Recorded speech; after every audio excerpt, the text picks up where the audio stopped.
Bypass operation dahil sa may employees village barangay Fatima Karong Rasa, kinalusob sa mga personal sa tayo ng taas dito kay open din kinang may mga sinina Karong oras sa mga online ang main target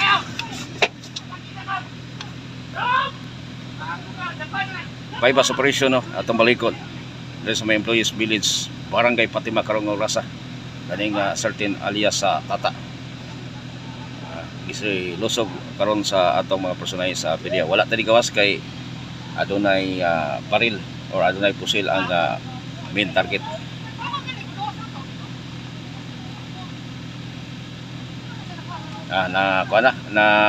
Nakuha ng isa. Nakuha ng isa ang kining akyog dagan.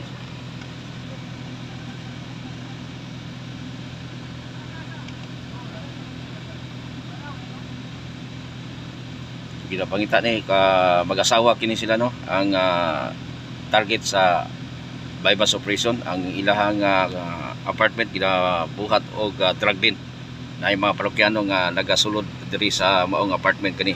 Atong balikon bypass operation sa usa ka apartment diri sa may employees village barangay Fatima Karong Rasa.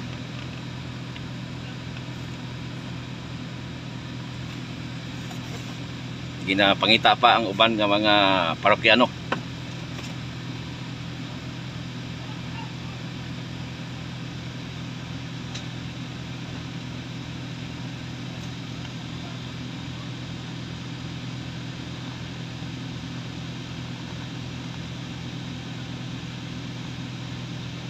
Pangita sa mga personal sa PDEA.